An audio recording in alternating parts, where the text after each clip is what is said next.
There are moments when your teenage son looks at you with eyes that seem to contain wisdom far beyond his 14 years, and says something so specific, so concrete, so immediately verifiable that you realize he's not theorizing about spiritual realities. He's describing them from direct personal experience. My name is Antonia Salzano.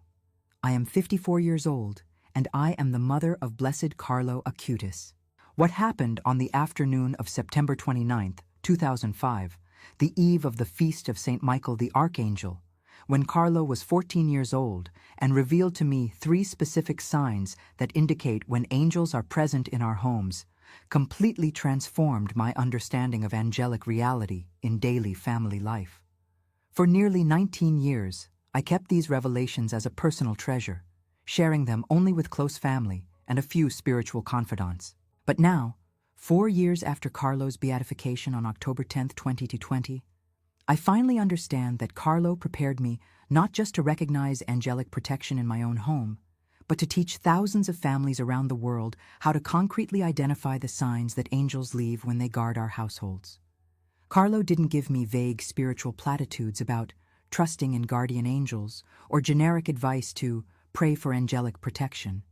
He gave me 3 observable, testable, repeatable criteria. Signs so specific that any family can verify their presence or absence. Signs that function like spiritual diagnostics, revealing whether angels are actively protecting a home or whether spiritual protection has been compromised. And he didn't just describe these signs theoretically. He demonstrated them practically by prophesying with exact precision, down to the specific time of 2:30 p.m. the following day, when our family would receive angelic intervention that would resolve a months-long financial crisis my husband Andrea was facing. When that phone call came at precisely 2:30 p.m. on September 30th, 2005, offering Andrea an unexpected job opportunity that solved our problems completely, I understood. Carlo wasn't guessing about angelic activity. He was reporting from direct communication with his guardian angel, sharing intelligence from the spiritual realm about how angels operate in protecting families. Over the past 2 years, I have formalized these teachings into presentations titled The 3 Angelic Signs that Carlo Acutis Revealed. I have taught over 8,000 families in 15 countries how to recognize concrete angelic presence in their homes. The testimonies have been remarkable. Parents who learned to identify these signs developed profound domestic peace. Children who understood the criteria became more confident and joyful. Entire families reported dramatic improvement in the spiritual atmosphere of their households. But more significantly, families who learned these signs discovered something transformative. They weren't just passively hoping for angelic protection. They were actively recognizing it, cooperating with it, and strengthening it through acknowledgement and gratitude. This is the story of how my 14-year-old son, who combined expertise in computer programming with contemplative prayer life, who cataloged Eucharistic miracles through websites while maintaining nightly conversations with his guardian angel, gave me a gift that would eventually bless thousands of families, practical methodology for detecting the invisible, real presence of angels in our homes. To understand why Carlo's revelation of the 3 angelic signs had such profound impact on my life and ministry, you need to understand who I was on September 29, 2005. A 35-year-old Catholic mother who believed in angels intellectually, but had never learned to recognize their presence experientially. I was born in 1970 in Milan to a culturally Catholic family. My parents were not particularly devout. We attended Sunday Mass, celebrated major feast days, and maintained general Christian morality, but our faith was more inherited tradition than personal conviction. Angels were part of the theological furniture we acknowledged existed but never really thought about concretely. I married Andrea Acutis in 1990, and our son Carlo was born on May 3, 1991 in London, where Andrea was working in international banking.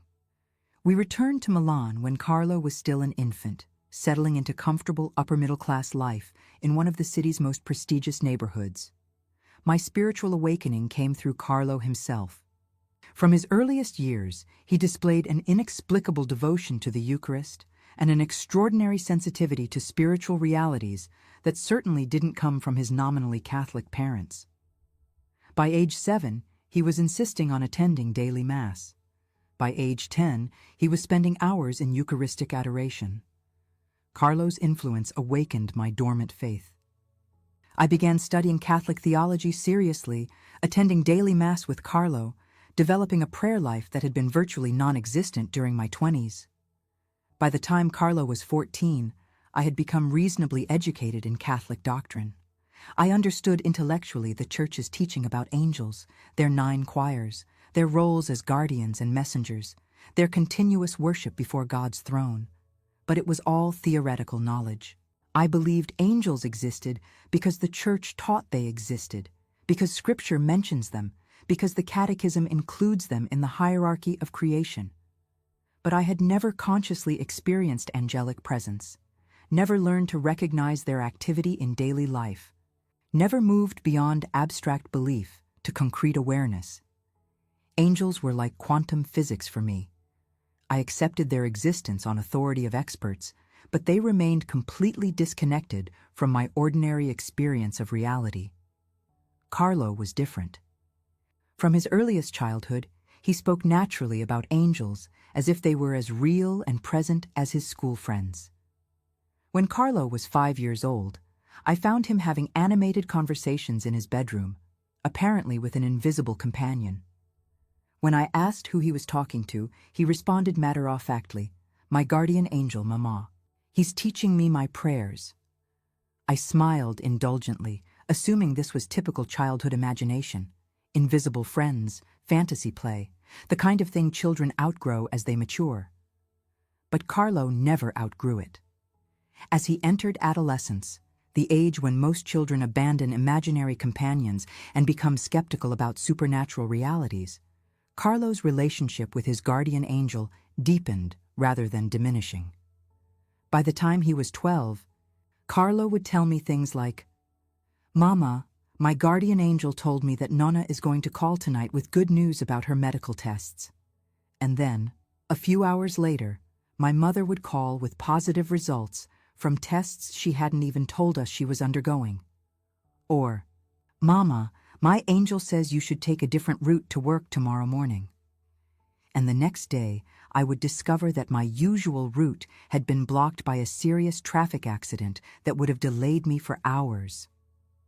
Or, "Mama, there are 3 angels in our living room right now, which means something important is about to happen to our family." And within days, Andrea would receive news of a job promotion, or we would get unexpected visitors who brought significant opportunities. I struggled with how to interpret these incidents. On one hand, Carlo was clearly a spiritually mature, psychologically healthy teenager. Excellent student, good friendships, balanced interests, including technology and sports, alongside his intense religiosity. There was no indication of mental illness, attention-seeking behavior, or unhealthy obsession. On the other hand, the frequency and specificity of his angelic communications exceeded what I could comfortably categorize as pious imagination or coincidence. Too many of his predictions came true. Too many of his insights proved accurate. Too many of his observations about angelic presence corresponded with significant family events. By 2005, when Carlo was 14, I had reached an uncomfortable middle ground. I couldn't dismiss his angelic awareness as childish fantasy, but I also couldn't fully embrace it as authentic supernatural perception, because doing so would require completely revising my understanding of how the spiritual realm intersects with daily life. I believed angels existed theoretically, but I wasn't ready to believe they were this present, this active, this involved in the mundane details of ordinary family life. In September 2005, our family was experiencing what I would describe as a perfect storm of domestic stress. Andrea was facing serious professional difficulties. The banking sector was undergoing restructuring. His position was at risk, and we were genuinely concerned about potential job loss and the financial crisis that would follow. Andrea is by nature a calm, practical man, not given to anxiety or emotional displays, but even he was showing visible signs of stress, sleeping poorly, distracted during family time, short-tempered over minor issues. I was carrying my own burden of anxiety. As a mother and wife, I felt responsible for maintaining family stability and emotional health, but I was overwhelmed by the weight of our uncertain future. My prayer life, which had grown substantially under Carlo's influence over the previous years, became mechanical and desperate. Less conversation with God and more frantic petitioning for solutions. The tension between Andrea and me escalated into frequent arguments about money, contingency plans, whether I should seek employment to provide financial backup, whether we needed to reduce household expenses immediately or wait to see if Andrea's position stabilized. These weren't screaming matches or dramatic conflicts. We maintained surface civility, but there was a constant undercurrent of stress, a heaviness in our home that affected everything. Meals were quiet and tense. Evenings lacked the warmth and laughter that had previously characterized our family time. Even casual conversations felt strained. Through all of this, Carlo remained remarkably peaceful. He continued attending daily Mass, spending hours on his Eucharistic Miracles website, maintaining his usual cheerful demeanor. But I noticed he was observing Andrea and me with concern, sometimes trying to lighten the atmosphere with humor or affection, clearly aware of the stress but unsure how to address it directly. On the evening of September 28, 2005, Andrea and I had a particularly difficult conversation about finances. Nothing was resolved, and we both went to bed frustrated and anxious. I barely slept, my mind spinning through worst-case scenarios and contingency plans. The next morning, September 29th, the eve of the feast of Saint Michael the Archangel, I was exhausted, emotionally drained, and spiritually discouraged. I attended morning Mass with Carlo as usual, but my participation was distracted and mechanical.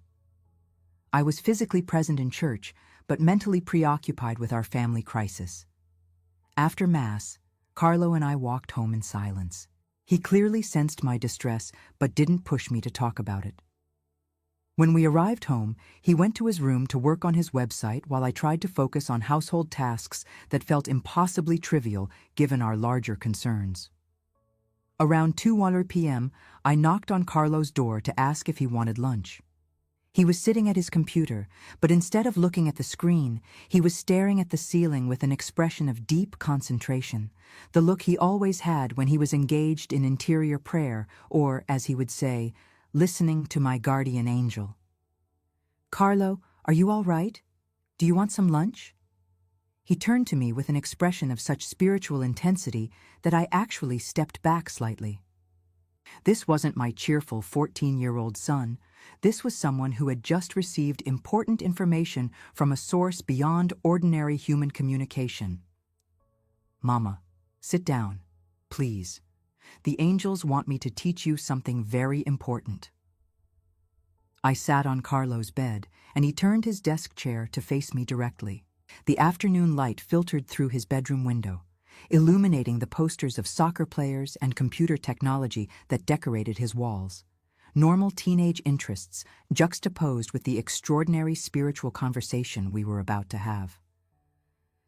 "Mama," Carlo began, his voice gentle but serious, "for weeks you and Papa have been worried, arguing, losing your peace. I understand. Money problems are scary. But what you don't realize is that angels have never left our house. They're here right now, protecting our family, but you don't know how to recognize the signs of their presence. Carlo, I believe in guardian angels. I pray to mine. I know the church teaches." He interrupted gently. "Mama, you believe in angels theoretically, like you believe the earth orbits the sun. It's true, but it doesn't affect how you live day to day. I'm going to teach you how to recognize angels practically, so you'll know with certainty when they're protecting our home." He held up 3 fingers, a gesture so simple and teenage that it made the profound spiritual content of what followed even more striking. There are three signs that always indicate angels are actively present and protecting a home. Not just theoretically assigned as guardians, but actually there, intervening, creating spiritual atmosphere. If you see these three signs, you know with certainty that your family has angelic protection. And if this channel has been an answer for you, consider leaving a super thanks. This financial help, however small it may seem, sustains this mission and allows us to continue bringing deep and transformative content to more lives that need this word. The first sign: inexplicable harmony in moments of crisis. The first sign, Carlo explained, is what I call harmonia inspiegabile in momenti di crisi, inexplicable harmony in moments of crisis. When a family is going through serious problems, financial stress, health crises, relationship conflicts, the natural result is that the entire household becomes tense, unhappy, disconnected. People stop laughing together. They avoid each other. Meals are silent and uncomfortable. That's the normal human response to crisis. But when angels are actively protecting a home, something different happens. Even in the middle of serious problems, the family still experiences moments of sudden peace, unexpected laughter, spontaneous embraces, genuine connection. These moments don't make logical sense given the circumstances. If you're worried about losing your job, you shouldn't be able to laugh genuinely. If you're arguing with your spouse about money, you shouldn't suddenly feel warm affection. But you do. These moments of inexplicable harmony are angels softening the spiritual atmosphere of the home. They're creating pockets of grace that allow love to break through stress, joy to penetrate anxiety, peace to interrupt worry. It's supernatural intervention in the emotional climate of the household. Carlo looked at me directly. "Mama, despite all the stress about Papa's job, have you and Papa still had moments where you suddenly laughed together? Where one of you reaches out to touch the other with genuine affection? Where the three of us have dinner and for 10 minutes everything feels normal and good?" I thought about it and realized he was absolutely right. Just 2 evenings ago, Andrea had made a silly joke that made both Carlo and me laugh genuinely, the kind of spontaneous family laughter that had been rare during our weeks of stress. Last week, Andrea and I had been discussing finances tensely, and then suddenly, without any logical transition, he had hugged me and said, "We'll figure this out together." And I had felt genuine peace for a moment. "Yes," I admitted. "Yes, we have had those moments. But I thought—" "You thought they were just random good moments in the middle of bad times. But they're not random, Mama. They're angelic intervention. Angels are creating those pockets of harmony to keep your family bonded, to prevent the stress from destroying your relationships, to remind you that love is stronger than circumstances." The second sign: protection from small accidents. The second sign, Carlo continued, is protezione da piccoli incidenti, protection from small accidents. Angels don't just protect our souls, they also protect our bodies and our property when doing so serves our spiritual good. So when angels are actively present in a home, you'll notice a pattern of small accidents that should happen but don't, or injuries that should occur but are mysteriously avoided. Objects that should break when they fall, heavy glasses, ceramic plates, electronic devices, somehow land at angles where they don't shatter. People who slip on wet floors or stumble on stairs catch themselves at the last second in ways that seem almost impossible.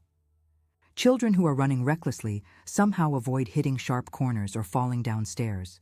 Pots that should boil over and burn food are caught just in time.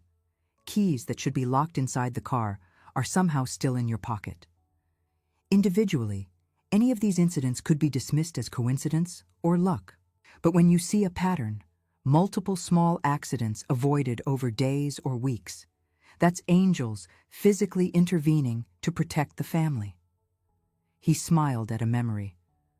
"Mama, remember last week when you dropped that heavy glass casserole dish in the kitchen? It fell from counter height directly onto the tile floor. That dish should have shattered into 100 pieces, but it bounced, bounced, and rolled under the table completely intact. You said, "How lucky!" But it wasn't luck. It was your guardian angel catching it before it hit, adjusting its angle of impact so it wouldn't break. I remembered that incident vividly because I had been shocked that the dish survived the fall. I had examined it carefully, expecting to find at least a crack, but it was completely undamaged. At the time, I had dismissed it as fortunate. But now, 3 days ago, Carlo continued, Papa was coming down the stairs in his socks, walking too fast because he was distracted and stressed. He slipped on the 3rd step from the bottom. I saw it happen. He should have fallen hard, potentially broken his wrist or hit his head. But somehow he caught the railing with his left hand, even though his right hand was carrying his briefcase and his body momentum should have been impossible to stop. He didn't even get a bruise. That was his guardian angel catching him. Again, I remembered that moment. Andrea had told me about it that evening, saying, "I got so lucky. I almost had a nasty fall but caught myself at the last second." Luck or angelic intervention? Mama, when angels are protecting a home, the family experiences supernatural safety. Not perfect safety. Sometimes God allows injuries for redemptive purposes, but protection from countless small accidents that would otherwise occur. It's one of the most common but least recognized forms of angelic ministry. The 3rd sign, peaceful sleep of children in agitated homes. The 3rd sign, Carlo said, his voice becoming even more serious, is il sonno tranquillo dei bambini in case agitati, the peaceful sleep of children in agitated homes. This is the most powerful sign because it's the most protective. When there are fights, tensions, frequent arguments between adults in a home, the spiritual atmosphere becomes heavy, dark, oppressive. Children are spiritually sensitive, more sensitive than adults because they haven't yet learned to block out spiritual realities, so they should be deeply affected. They should have nightmares, trouble sleeping, anxiety, behavioral problems. But when angels are actively creating a protective shield around children in the home, something remarkable happens.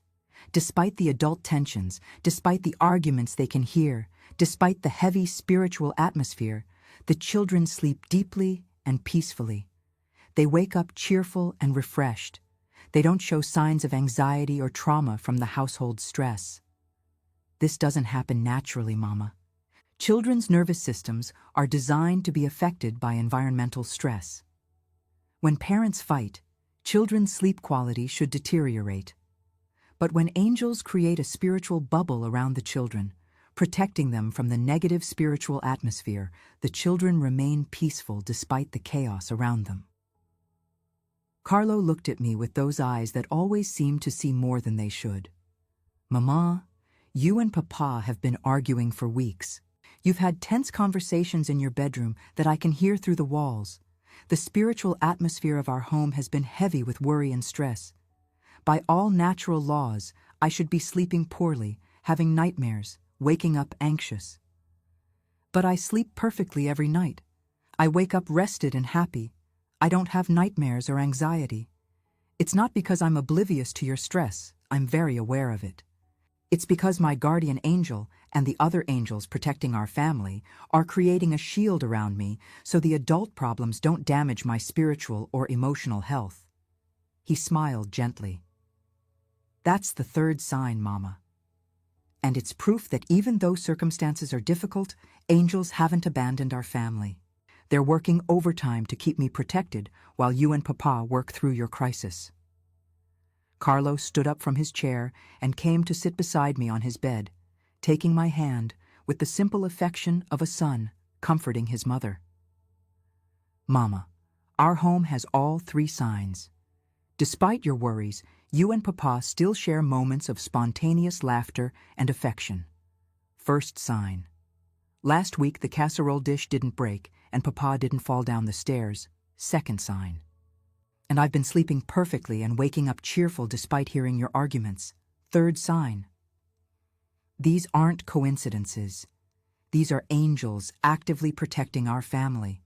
They're softening the spiritual atmosphere, preventing physical accidents, and shielding me from the negative effects of stress. That's what angels do when they're truly present in a home. Not just theoretically assigned, but operationally active.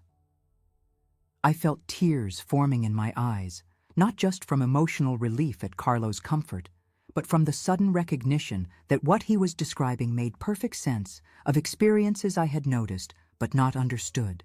The unexpected moments of harmony, the improbable accidents avoided, Carlo's remarkable peace despite our household stress.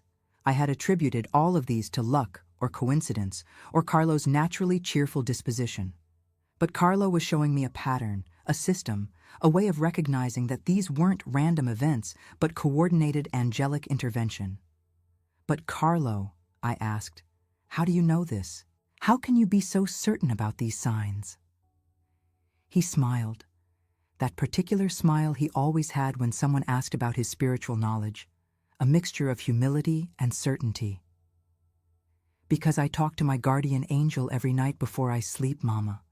Not imagination, not pretend, real conversations where he teaches me about how angels operate, what they do, how to recognize their presence. My angel told me these 3 signs specifically because he knew I would need to teach them to you. He said, "Your mother believes in angels theoretically, but needs to learn to recognize us practically. Teach her the 3 signs so she'll know with certainty that we're protecting her family." Carlo stood up and walked to his window, looking out at the autumn afternoon, then turned back to me with an expression of complete seriousness. "Mama, tomorrow is the feast of Saint Michael the Archangel, the Prince of Angels, the protector of the Church, the warrior who fights spiritual battles on our behalf. My guardian angel told me that tomorrow, at exactly 2:30 in the afternoon, Papa will receive a phone call that will completely resolve your financial crisis. An unexpected job opportunity, better position, better salary, better security. When that call comes at precisely 2:30 p.m. tomorrow, you'll know 3 things. First, that my conversations with my guardian angel are real, not imagination. Second, that angels have been orchestrating circumstances behind the scenes to protect our family.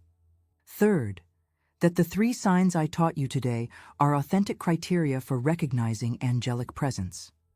I stared at my 14-year-old son, who was speaking with the authority of a prophet, making specific prophecies about exact times and unexpected events, claiming direct communication with his guardian angel.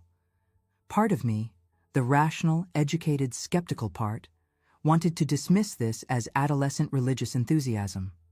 But another part, the part that had been Carlo's mother for 14 years, that had watched him demonstrate spiritual maturity far beyond his age, that had seen too many of his insights prove accurate, recognized that I was witnessing something extraordinary. "Carlo, what if the phone call doesn't come? What if nothing happens tomorrow at 2:30? He smiled with absolute confidence. "Then you can dismiss everything I've told you as imagination. But Mama, the call will come. At 2:30 p.m. tomorrow, and when it does, you'll never again doubt that angels are real, present, and actively protecting our family." That evening, I told Andrea about my conversation with Carlo, about the 3 signs of angelic presence, about the prophecy of a phone call at 2:30 p.m. the next day that would resolve our job crisis. Andrea listened with his characteristic business world pragmatism. "Antonia, Carlo is a wonderful boy with deep faith. I respect his spirituality. But predicting specific phone calls at specific times? That's not how the world works. But what if he's right? Then I'll be grateful for good news. But I'm not going to build hopes around a 14-year-old's prophetic prediction. We need practical solutions, not mystical promises." I understood Andrea's skepticism. It was exactly how I would have responded a few months earlier. But something about the specificity of Carlo's prophecy, not just "things will get better," but a phone call at exactly 2:30 p.m. tomorrow with a job opportunity, suggested he knew something we didn't. That night, I prayed more earnestly than I had in weeks. Not the desperate mechanical petitions I had been offering, but genuine conversation. Lord, if Carlo truly is receiving communication from his guardian angel, if angels truly are protecting our family, if tomorrow's prophecy truly will be fulfilled, then help me recognize and cooperate with their presence. Teach me to see what Carlo sees, to trust what he trusts, to believe that the spiritual realm is as real and present as he says it is. September 30th, 2005, dawned cool and bright. Typical autumn weather in Milan. I attended morning mass with Carlo as usual, hyper-aware of the coming afternoon, wondering if anything would actually happen at 2:30 p.m. or if this would all prove to be beautiful, but ultimately unfounded hope. Carlo was completely calm, his usual cheerful self, showing no anxiety about whether his prophecy would be fulfilled. That confidence actually increased my own nervousness. He was so certain, so peaceful, so clearly believing that what he had predicted would occur exactly as described. The morning passed slowly. Lunch was quiet. Andrea was at the office, dealing with the usual work pressures, completely unaware that according to Carlo's prophecy, his professional life was about to change dramatically in a few hours. At 2:00 p.m., I found myself watching the clock obsessively. Carlo was in his room working on his website, completely absorbed in updating information about a Eucharistic miracle from Argentina. He seemed to have forgotten entirely about his prophecy, while I was nearly sick with nervous anticipation. 2:15 p.m., nothing. 2:20 p.m., still nothing. 2:25 p.m. I began to feel the crushing weight of disappointment. This was going to be a lesson about not building hope on adolescent mystical claims, about the danger of confusing pious wishes with supernatural revelation, about... At exactly 2:30 p.m., Andrea's cell phone rang. Andrea answered the call, and I watched his face transform from routine professional courtesy to confusion to growing excitement. The conversation lasted approximately 15 minutes, during which he said very little, mostly listening, asking occasional clarifying questions, his expression shifting from skepticism to cautious hope to genuine enthusiasm. When he ended the call, he stood motionless for a moment, clearly processing what he had just heard. Then he looked at me with an expression I'll never forget, a mixture of relief, joy, and something else, wonder at the impossible timing. Antonia, that was Roberto Marchesi from Banca Internazionale. You remember him? We worked together 15 years ago. Then he moved to Switzerland. I haven't spoken to him in probably 10 years. What did he want? He's been appointed regional director for their new Milan office. They're expanding operations and need a senior manager with international banking experience. He thought of me immediately. The position is higher level than what I have now, better salary, more security, better benefits. He wants me to start in 3 weeks. Andrea sat down heavily on the sofa, still processing. I don't understand. How did Roberto even know I might be available? How did he have my current phone number? Why did he call today? And why? He looked at his watch. Why did he call at exactly 2:30? I took a deep breath. Carlo predicted this yesterday. He told me that today, at precisely 2:30 p.m., you would receive a phone call offering a job opportunity that would resolve our financial crisis. He said his guardian angel told him this would happen, and that when it did, we would know that angels have been protecting our family all along. Andrea stared at me. Carlo predicted this? Down to the specific time? 2:30 p.m. Exactly. For several moments, Andrea said nothing. He's not a mystical man. His world is spreadsheets, contracts, market analysis, rational decision-making. But even his pragmatic mind couldn't dismiss this as coincidence. I need to talk to Carlo, he said quietly. We found Carlo in his room, still working on his computer. When we told him about the phone call and its precise timing, he smiled. Not with surprise, not with self-satisfaction, but with the gentle joy of someone who had known all along that what he predicted would occur exactly as specified. You see, Mama? Angels are real. They're present. They're active. They've been orchestrating circumstances behind the scenes to protect our family. And now you know that the 3 signs I taught you yesterday are authentic criteria for recognizing their presence. Andrea, still processing, asked, "Carlo, how did you know? How could you possibly predict that specific phone call at that specific time?" Carlo's response was characteristically direct. "My guardian angel told me, Papa. I've been talking with him every night for years. He teaches me about how angels work, what they do, how they protect families. Yesterday he told me specifically about the phone call so that when it happened, you and Mama would finally believe that angels aren't just theological concepts. They're operational reality." Over the following weeks, I began systematically observing our home for the 3 signs Carlo had taught me. And once I knew what to look for, I saw them constantly.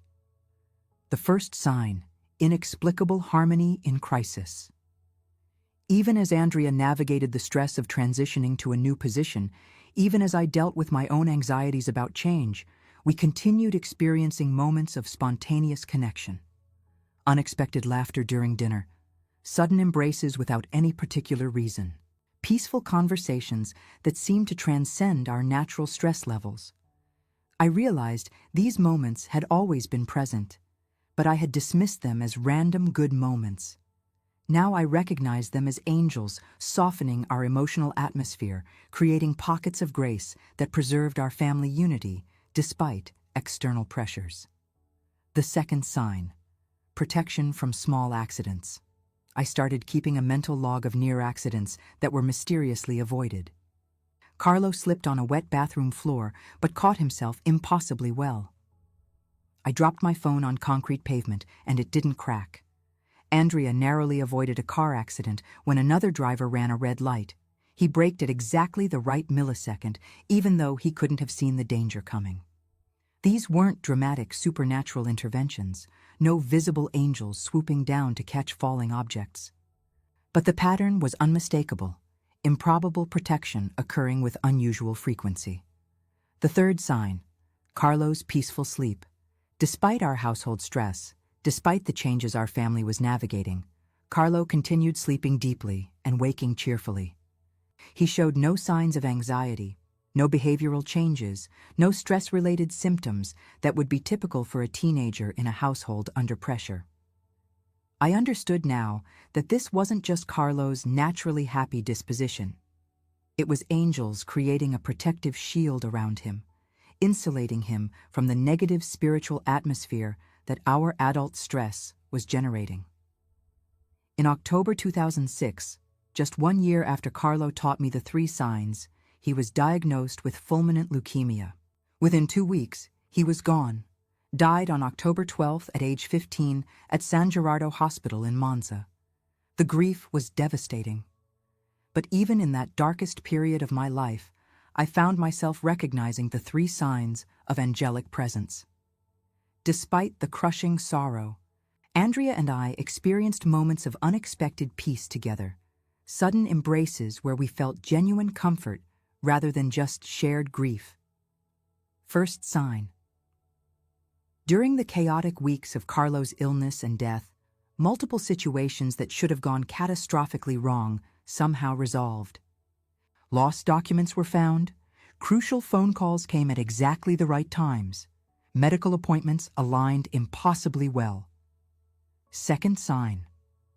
And most remarkably, the young children of relatives who stayed with us during those difficult weeks slept peacefully and remained cheerful despite the heavy atmosphere of grief in our home. Third sign. The angels hadn't abandoned us. They were working overtime to sustain our family through the worst crisis imaginable. After Carlo's death, I became deeply involved in promoting his cause for beatification. As I shared his story at conferences and gatherings around the world, I occasionally mentioned, always cautiously, always briefly, the 3 angelic signs he had taught me. The response was immediate and profound. Parents would approach me afterward. "Signora Antonia, my family has all 3 signs. I never realized it before, but we do experience inexplicable harmony during stress. We've avoided countless small accidents, and our children sleep peacefully despite household tensions. Does that mean angels are protecting us? Yes, I would tell them. That's exactly what it means. Angels are present and active in your home, and now that you know what to look for, you can recognize and cooperate with their protection. But I also began hearing from families who sadly lacked the 3 signs. Parents who reported, "We don't have moments of harmony, only constant tension. Accidents keep happening. Someone is always getting hurt or breaking things. Our children have nightmares and anxiety constantly." These families invariably had serious spiritual problems. Parents who had abandoned mass attendance, homes where prayer was absent, households where pornography or other serious sins were present. The correlation was striking. Homes with the 3 signs had active spiritual life. Homes without the signs had compromised spiritual life. The 3 signs functioned as spiritual diagnostics, revealing not just angelic presence, but the overall spiritual health of the household. In 2020, Carlo was beatified, just 14 years after his death, an extraordinarily rapid recognition of his sanctity. After the beatification, I felt increasing interior prompting to share the 3 angelic signs more systematically rather than just mentioning them briefly at conferences. In 2022, I created a formal presentation titled "The 3 Angelic Signs That Carlo Acutis Revealed to His Mother." The presentation explained the theological foundation for angelic protection of families, the 3 specific signs and how to recognize them, what to do if the signs are present, gratitude and cooperation, what to do if the signs are absent, spiritual renewal, how to strengthen angelic protection through prayer and sacraments. I began presenting this material at parishes, schools, and family conferences. The response exceeded anything I anticipated. Within 2 years, I had taught the 3 signs to over 8,000 families in 15 countries. The testimonies poured in. A mother from Brazil. Signora Antonia, after learning the 3 signs, I realized my family has them all. But I had never noticed because I didn't know what to look for. Now that I recognize them, I thank my guardian angel and my children's guardian angels every day. And I've noticed the signs becoming even more obvious, as if the angels are responding to my acknowledgement by making their presence more evident. A father from Poland. My family didn't have the 3 signs. That realization was crushing but necessary. My wife and I had drifted away from regular mass attendance. I had been viewing pornography. We had stopped praying as a family. Your presentation showed us that our spiritual negligence had compromised angelic protection. We've spent the past 6 months rebuilding our spiritual life, daily rosary, weekly confession, monthly adoration. And now the 3 signs are appearing. Our household atmosphere has transformed completely. A young couple from the Philippines. We're newlyweds trying to build our first home together. Learning the 3 angelic signs has been like receiving an instruction manual for spiritual household management. We now deliberately create conditions that invite angelic presence, daily prayer, sacramental life, avoiding entertainment that would repel angels. And we see all 3 signs manifesting regularly. Our home feels protected, peaceful, and holy. The most profound testimonies came from families who learned to use the 3 signs as real-time spiritual feedback. A mother from Argentina. I've learned to monitor the 3 signs like a spiritual dashboard. When I notice the signs starting to fade, less spontaneous harmony, more accidents happening, my children sleeping poorly, I know immediately that something in our spiritual life has slipped. Usually it's because we've gotten lazy about prayer or let worldly entertainment become too prominent. The signs alert me to problems before they become crises, allowing us to make corrections quickly. A father from Italy. The 3 signs have transformed how I lead my family spiritually. It's no longer abstract. We should pray as a family because it's good, but concrete. When we pray together, angels protect us, and we can see that protection through specific signs. My children understand this clearly. When something breaks in the house, they immediately say, "Papa, maybe we need to pray more rosaries so the angels can protect us better." The signs have made spiritual reality tangible for them. And if this channel has been an answer for you, consider leaving a super thanks.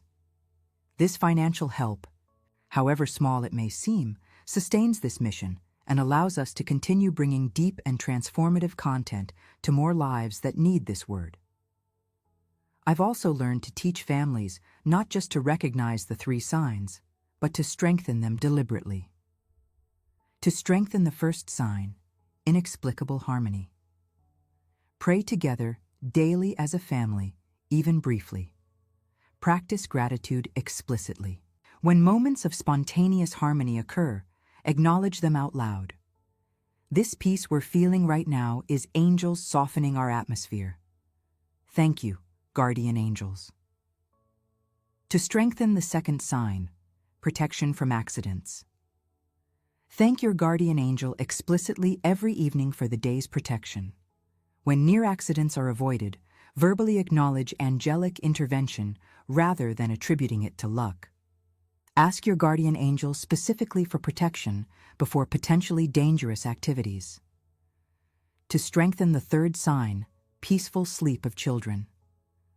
Pray a brief blessing over your children before they sleep, explicitly invoking their guardian angel's protection. Keep bedrooms spiritually clean. No inappropriate entertainment, blessed images present, occasional use of holy water. Teach children to talk to their guardian angels before sleeping. Families who implement these practices report that the 3 signs become more frequent and obvious, as if the angels respond to explicit recognition and cooperation by intensifying their protective presence. I've also encountered profound examples of how the absence of the 3 signs can serve as spiritual warning. A mother contacted me after one of my presentations. "Signora Antonia, I realize my family has none of the 3 signs. We fight constantly without any moments of harmony. Accidents happen all the time. Someone is always getting hurt or breaking something, and my children have terrible nightmares and wake up anxious every morning. What does this mean?" I asked gentle questions about their spiritual life and discovered no mass attendance, no family prayer, serious marital infidelity, entertainment choices that were spiritually toxic. The absence of the 3 signs was reflecting the absence of grace in that household. The good news, I told her, is that angels want to protect your family. They're assigned to you as guardians. But serious sin and spiritual negligence create barriers that prevent them from exercising their full protective mission. If you rebuild your spiritual life, return to the sacraments, eliminate serious sin, establish family prayer, the angels will return and you'll begin seeing the 3 signs appear. 6 months later, she contacted me again. "We've transformed our lives completely. It was hard. Confession after years away, ending the affair, completely changing our entertainment choices. But Signora Antonia, the 3 signs are here now. We laugh together again. Accidents have stopped happening. My children sleep peacefully and wake up happy. Our home feels completely different. Light instead of heavy, peaceful instead of chaotic. The angels came back when we invited them back through holy living." Today, at 54 years old, 19 years after Carlo taught me the 3 angelic signs on that September afternoon in 2005, I understand fully why he shared this knowledge with me. Carlo wasn't just comforting his anxious mother during a family crisis. He was preparing me for a teaching ministry that would eventually bless thousands of families worldwide.